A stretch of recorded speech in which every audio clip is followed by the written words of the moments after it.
నమస్కారం. నమస్కారం. న్యూస్ ఛానల్కి స్వాగతం. సరదాగా ఇవాళ మనం ఇప్పుడు జరుగుతున్న పెళ్ళిళ్ళు విధానాల గురించి మాట్లాడుకుందాం. ఎందుకంటే భారతదేశంలో అయినా ఏ దేశంలో అయినా పెళ్ళి అనేది అందరికీ కామన్ జరుగుతుంది. అది ఒక్కళ్ళకే కాదు, అందరికీ జరుగుతుంది కాబట్టి పెద్ద పెద్ద ప్రత్యేకంగా చెప్పుకోవాల్సింది కాదు. కాకపోతే లైఫ్ టర్న్ అవుతుంది పెళ్ళి అనేసరికల్లా, ఎవరిదైనా అబ్బాయిదైనా అమ్మాయిదైనా సరే లైఫ్ టర్న్ అవుతుంది. ఈ మధ్యన నేను ఒక 2-3 పెళ్ళిళ్ళకి వెళ్ళినప్పుడు గమనించింది ఏంటంటే, అంటే పెళ్ళిళ్ళల్లో పెళ్లి ప్రాధాన్యత కంటే షూటింగ్ ప్రాధాన్యత, ఈవెంట్స్ ప్రాధాన్యత పెరిగిపోయింది, ఎక్కువైంది. ఒకప్పుడు 16 రోజుల పెళ్ళిళ్ళు చేశారు, 5 రోజుల పెళ్ళిళ్ళు చేశారు. దాన్ని మనం తప్పు పట్టట్లా, చేసుకోవచ్చు.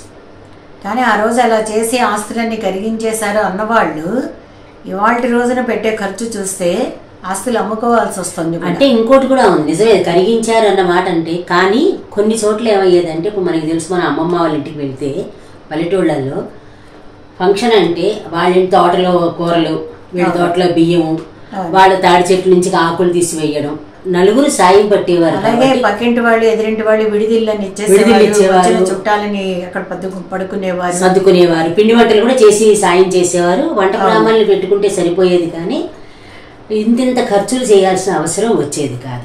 ఇప్పుడు దీన్ని చూస్తే నీకేమనిపిస్తుంది ఆ రోజున పెళ్లిళ్ళకి ఇప్పటికీ? అంటే రీసెంట్ గా నేను కూడా ఒక పెళ్లికి వెళ్ళినప్పుడు చూశాను. అంటే పసుపు కొట్టడం అనేది ఉంది, గోరింటాకు పెట్టుకోవడం అనేది ఉంది, కానీ ఇది విమర్శ కాదు. హల్దీ అని, లేకపోతే మెహందీ అని, సంగీత్ అని స్పెషల్గా డేస్ పెట్టేసుకుని, ఈవెన్ ఇంట్లో వాళ్ళతో సంబంధం లేకుండా, అమ్మ నాన్న అక్కర్లేదు, ఓన్లీ ఫ్రెండ్స్ తోటి ఒక ఈవెంట్ లాగా చేసేసుకుంటున్నారు. అది సరదాగా చేసుకోవచ్చు, దాన్ని ఎవరు తప్పు పట్టట్లేదు. కానీ ప్రతి ఈవెంట్కి కొన్ని లక్షలు ఖర్చు పెడుతున్నాం వేస్ట్గా. నిజంగా అది ఉపయోగపడే ఖర్చు అయితే పెట్టుకోవచ్చు. పిల్లలందరూ చదువుకున్న వాళ్ళందరికీ తెలిసిందే, ఉపయోగపడే ఖర్చు, వేస్ట్ ఖర్చు అని 2 ఉంటాయి. అది ఆలోచించుకుని ఖర్చు పెట్టుకుని చేసుకుంటే ఎప్పుడూ బాగుంటుంది. అది అదే ఇప్పుడు వాళ్ళు ఇంతకు ముందర కూడా ఒంటికి పసుపు రాసేవారంటే దానికోసం అని చెప్పి ఎప్పుడు కూడా షాపులకు వెళ్ళి అందరూ పచ్చబట్టలు కొనుక్కోవడం లేదు, కాస్ట్యూమ్స్ అమ్మేస్తున్నారు. అంటే వాళ్ళ బిజినెస్ చేసుకుంటున్నారు. ఇది ఉపాధి అంటే ఉపాధి అనడానికి లేదు. ఎక్కడ అవుతుందంటే ఉపాధి అంటే సంపన్న వర్గాల వాళ్ళు ఏం చేసుకున్నా తప్పు లేదు వాళ్ళు, ఎందుకంటే వాళ్ళు ఖర్చు పెట్టాలి. పులిని చూసి నక్కవాత పెట్టుకున్నట్టు నువ్వు 10 లక్షలు ఖర్చు పెడితే, అమ్మ మా అక్క 10 లక్షలు ఖర్చు పెట్టి పిల్లలు పెళ్లి చేసింది, నేను 10 లక్షలు ఖర్చు పెట్టకపోతే ఎలాగా అని చెప్పి నువ్వు డబ్బులుండి ఖర్చు పెడితే నేను అప్పు చేసి ఖర్చు పెట్టాను. ఉన్నవాళ్ళు లేని వాళ్ళు పూర్వం ఏంటంటే ఆలోచించి చేసే పనిని ఇవాళ రోజున అనాలోచితంగా అందరూ ఇలాగే చెయ్యాలి వచ్చేసారు. పూర్వం ఖర్చు పెట్టారు అంటే ఓ చిన్న ఇంటి ముందు షామియానే వేసేవారు, చేసేసేవారు. ఇప్పుడు ఈ చిన్న చిన్న ఈవెంట్స్కి చిన్న ఫంక్షన్ హాల్స్, పెద్దవాటికి పెద్ద ఫంక్షన్ హాల్స్, ఇది తీసుకొని ఒక మధ్యతరగతి వాళ్ళు ఇలాంటి పెళ్లి చెయ్యాలి అంటే చాలా ఇబ్బంది పడుతున్నారు. అది పిల్లలు ఆలోచించుకోవాలి.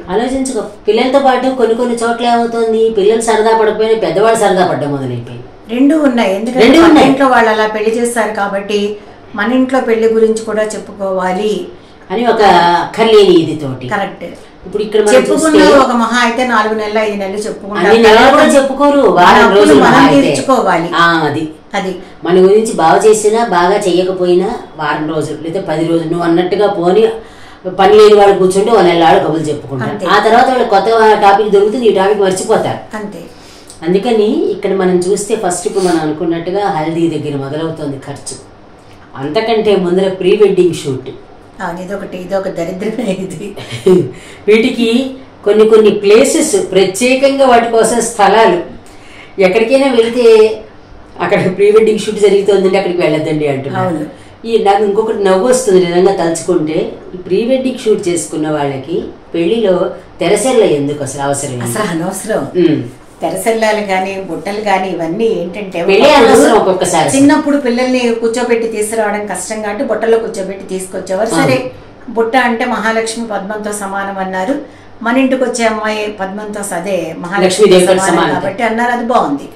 ఆ బుట్టను డెకరేట్ చేస్తారు, కొబ్బరి బొండాన్ని డెకరేట్ చేస్తారు, దాని నిండా పెయింట్ పూస్తారు, దాని మీద పేర్లు రాస్తారు. ఎంత అయ్యాక, అంటే ఇది విమర్శ కాదు, ఈ పెళ్లి ఎంతకాలం నిలుస్తుందో తెలియదు. మళ్ళీ విడిపోవడానికి కూడా ఒక ఫంక్షన్ చేసుకుంటున్నారు. ఇది మాత్రం ఇంకో చాలా చెప్పాలి, మర్చిపోయాను ముందు. ఇప్పుడు చెప్తే అడ్డుపడుతున్నాను. పెళ్లికి ముందు బ్యాచులర్ పార్టీ అని ఒకటి చేసుకుంటారు. ఇదేంటో తెలియదు అసలు. అంటే 4 అవస్థలు అనేది మనకి గృహస్థాశ్రమ ధర్మాల్లో, అంటే వర్ణాశ్రమ ధర్మాలు చెప్పినప్పుడు బ్రహ్మచర్యం, గృహస్థాశ్రమం, సన్యాసం, వానప్రస్థం 4 చెప్తారు మనకి. ఈ 4టిని ఎవరు సెలబ్రేట్ చేసుకోమని కదా, ఇది జీవితంలో భాగం అన్నారు. మనొక్కడికి జరిగితే మనం చేసుకోవాలి ఏదైనా సరే. మనొక్కడికి పద్మశ్రీ అవార్డు వస్తే మనం చేసుకోవచ్చు, కానీ అందరికీ జరిగేవే ఇవి. ఏంటంటే అందరినీ ఎందుకు పిలిచి చేస్తామంటే పెద్దవాళ్ళు మన ఆశీర్వదిస్తారు కాబట్టి, మనస్ఫూర్తిగా ఆశీర్వచనానికి ఒక బలము, ఒక విలువ ఉంది మనకి. ఇప్పుడు ఆశీర్వచనం లేదు, ఏమీ లేదు. రావడం, ఆ స్టేజ్ దగ్గర నిలబడలేక కొంతమంది నాలాంటి వాళ్ళు ఉంటారు, నిలబడలేక కింద నుంచే 2 అక్షంతలు వేయడం, మనసులోనే దీవించుకోవడం, వెళ్ళడం. ఇంకా కొంతమంది అయితే భోజనం చేస్తున్నారు, వెళ్ళిపోతున్నారు. అది నిజం. అది ఎందుకంటే ఎవరు వచ్చారు ఎవరు వెళ్ళారో తెలియదు. ఈ లైన్ అంతా అయ్యేసరికి 1 గంట అయిపోతుంది, అక్కడ పురోహితులు కంగారు పడతారు. అదే కూడా అనుకుంటున్నారు. లైన్ కూడా కారణం ఏంటంటే ఇది ఫోటోగ్రాఫర్లని మనం విమర్శించట్లేదు, కానీ ఇది ఫోటోగ్రాఫర్లని మనం కంట్రోల్ చేస్తే వాళ్ళు ఏం చెయ్యరు కదా. వాళ్ళే ఏమంటున్నారు, రేపు మీరు తీసిన తర్వాత ఫోటోలు బాగాలేవండి అంటే మాకు కష్టం కదండి, కాబట్టి మేము ఇలా చేస్తున్నాం అని చెప్పి అంటున్నారు.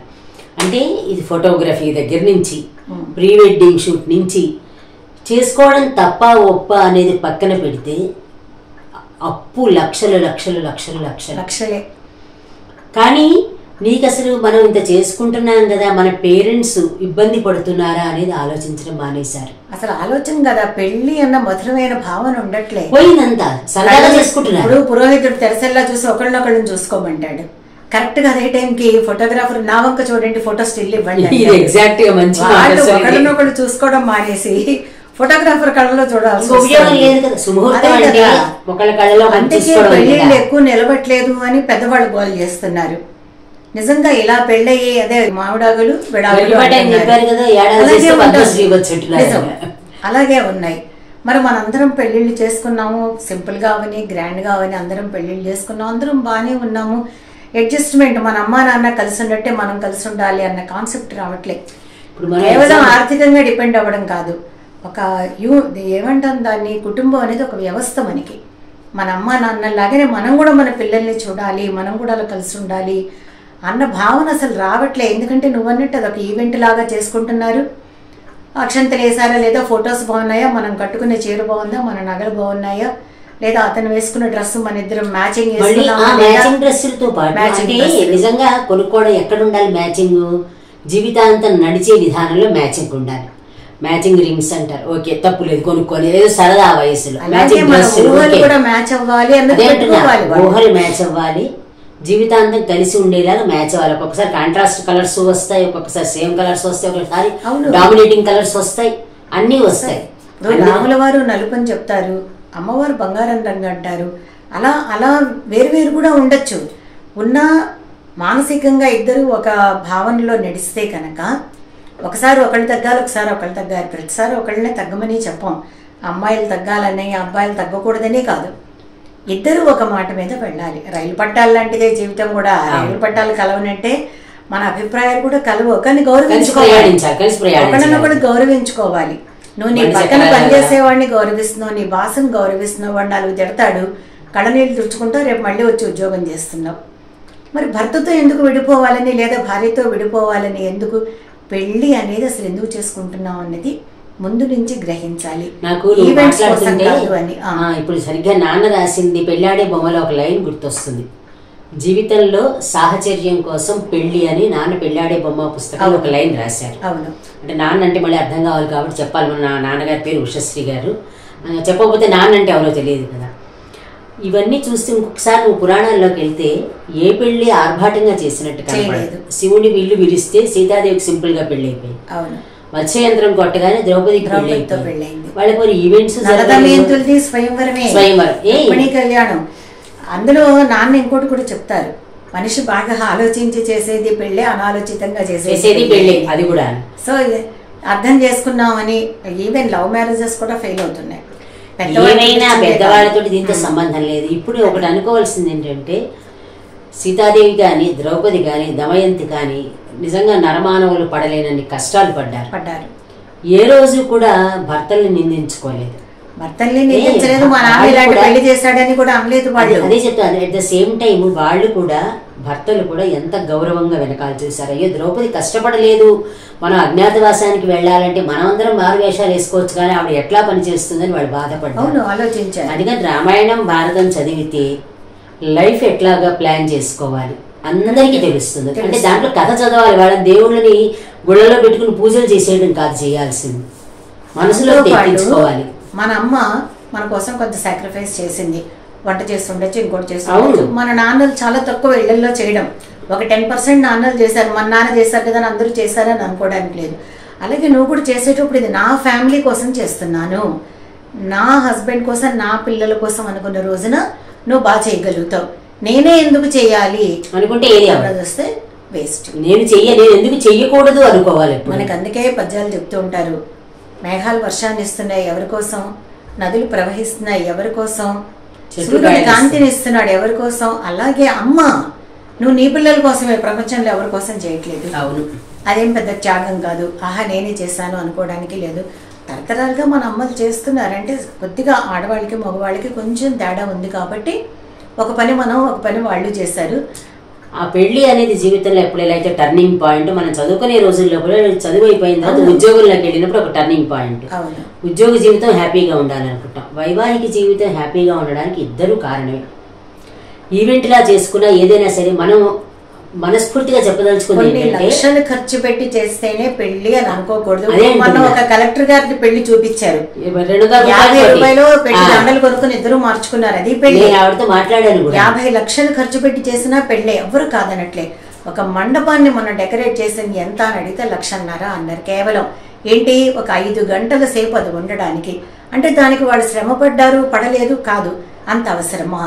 ఈవెంట్లు అన్నది తగ్గించుకొని, దానికి అయ్యే ఖర్చు తగ్గించుకొని హాయిగా కళ్యాణ మండపంలో పెళ్లి చేసుకోండి.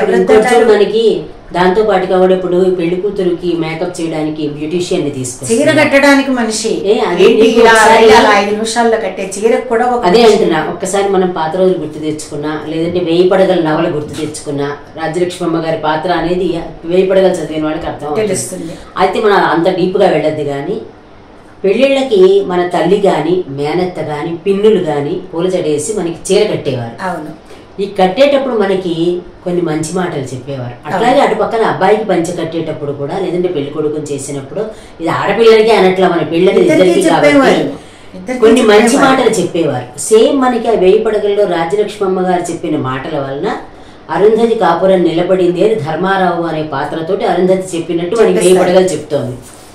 అట్లాగా మన జీవితంలో కూడా మన అత్తలు పిన్నులు, లేదంటే అలాంటి ఒక మంచి వాళ్ళకి తప్పనిసరిగా పెళ్లికి వచ్చేవారు.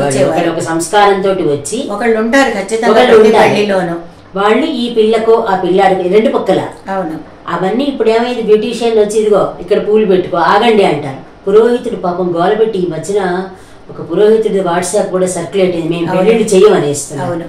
నిజంగా నా సలహా అయితే పురోహితులు ఏకదాటిని నిలబడి మేము పెళ్లిళ్ళు చేయమనేస్తే పెట్టుకోవాలి. ఈ టైం నుంచి ఈ టైం వరకే ఉంటాను అని పెడితే ఆ టైంలో వెళ్ళిపోతామని. అసలు ఈ ఫోటోలు అయ్యే లోపు తల మీద జీలకర్ర బెల్లం పెట్టాక ఆ పిల్లలు చేయి తీయడానికి గంట పడుతూ చేతులు లాగేస్తున్నాయి అంటున్నారు వాళ్ళు కూడా. ఆ తర్వాత ఇంకా దొరకడు పురోహితుడు. అది కూడా ఉంది, ఆ ఫోటోలు అన్ని ప్రింట్ ఇస్తారా? ఉండదు. మొన్న ఒక పెళ్లి అయితే మా వాళ్ళకి అడిగితే 7,000 ఫోటోలు తీసాడు అతను. 7,000 ఫోటోల్లో ఎన్ని పనికి వస్తాయి? అసలు తర్వాత పెళ్లి అయ్యాక ఫోటోలు చూసుకొని వీడియో వేసుకుని చూసుకోరు. సైపోని తీసుకొని మధుర జ్ఞాపకం ఇవ్వడం ఉండాలి, ఎంతవరకు ఉండాలో అంత. అది అందుకని మనం అంటే మనం చాలా విషయాలు ఎంతసేపు మాట్లాడినా చెప్తూనే ఉండొచ్చు. కానీ ఈ పెళ్లి ఈవెంట్ అనే దానికి ఒక ముగింపు ఎలా పలికితే బాగుంటుందని నీ మాటల్లో చెప్పు, తర్వాత నేను చెప్తాను. పెళ్లి చక్కగా సరదాగా చేసుకోవాలి. ఆడపెళ్లి వారు మగపెళ్లి వారు కూడా, మన అమ్మ మన నాన్న అందరూ ఉండాలి కరెక్ట్గా, అందరూ బాగా చేసుకోవాలి. కానీ ఈ లక్షలు పెట్టి మండపం పెట్టాలి అని కానీ లక్షలు 50,000 60,000 పెట్టి చీర కొంటారు, ఒక్కసారి కడుతున్నారు. ఆ చీర రెండోసారి కూడా కట్టరు. రెండోసారి కట్టని దానికంటే ఒక రకంగా చెప్పాలంటే ఇవన్నీ డిస్పోజబుల్స్ కిందే లెక్క. వాళ్ళు వాడేది యూజ్ అండ్ త్రో. 5,000 పెట్టి కొనుక్కోమని చీరని 6,000 పెట్టి కొనుక్కోమని, తర్వాత కట్టకపోయినా సరే పక్కన పెట్టమని 50,000 చీర 60,000 చీర కూడా రెండోసారి కట్టకుండా ఇది అప్పుడు కట్టేసాం కాబట్టి ఈ అకేషన్కి ఇంకొకటి అనుకునే ధోరణి కాకుండా ఆ డబ్బుతోటి పనికొచ్చే పని చేసుకోండి. లేదా మీరు గోల్డ్ కొనుక్కోండి, ఇంట్లో వస్తువులు కొనుక్కోండి, ఒక్క సరదా కోసం ఇన్ని లక్షలు తగలేయడం మానేస్తే భారతదేశంలో పెళ్ళికైనంత ఖర్చు ప్రపంచంలో ఏ దేశానికి అవ్వదు అని ఒక సర్వేలో తేలింది. అంటే మనం అంత ఖర్చు పెడతాము అని. దాన్ని ఖర్చు తగ్గించుకుని ఒక కలెక్టర్ ఎలా అయితే సింపుల్గా పెళ్లి చేసుకుందో అలా చేసుకోవడానికి మనం ఒక ప్రయత్నం చేస్తే కనీసం సగానికి సగం ఖర్చు తగ్గుతుంది. తల్లిదండ్రులు పిల్లల పెళ్లి అంటే చచ్చిపోయింది, భయపడిపోతున్నారు. భయపడి వాళ్ళకి కాస్త వాళ్ళు ఎంత కష్టపడి పెళ్లి చేస్తున్నారు అనేది ఆలోచించుకొని మనంతటగా మనం ఖర్చులు తగ్గించుకోవడానికి కొన్ని అన్అవాయిడబుల్, పురోహితుడికి ఇచ్చేవో వాళ్ళకి ఇచ్చేవో అన్అవాయిడబుల్ కాబట్టి వీటిని తగ్గించుకొని మరొక్కటి ఖర్చు తగ్గించుకోవడం కంటే కూడా ప్రధానంగా చెప్పదలుచుకున్నది ఏంటంటే పెళ్లి చేసుకునే వాళ్ళందరూ పెళ్లి మీద శ్రద్ధగా ఉండండి. ఫోటోల మీద, వీడియోల మీద, వాటి మీద కాకుండా పురోహితుడి నోటి నుంచి వచ్చే మాటలు జాగ్రత్తగా విని ఆచరించుకొని పెద్దవాళ్ళందరి చేత మనస్ఫూర్తిగా అక్షంతలు వేయించుకుంటే వాటి కోసమైనా సరే మీరు తప్పనిసరిగా కలిసి ఉంటారు. ఫోటోలు బాగుండాలి లేదా పెళ్లి బాగా జరగాలి, మండపం బాగుండాలి అనేది సెకండరీ. మన భావి జీవితం ఇంకా బాగుండాలి అనుకుంటే బాగుంటుంది. జీవితం బాగుండాలి అని కోరుకోవాలని మనస్ఫూర్తిగా మరొకసారి కోరుకుంటున్నాం. మళ్ళీ చివరిగా మీకు ఇది నచ్చినట్టయితే లైక్ చేయండి, షేర్ చేయండి, మా ఛానల్ని సబ్స్క్రైబ్ చేయండి. మీ అమూల్యమైన సలహాలు కూడా ఇవ్వండి. ఇంకా నమస్కారం.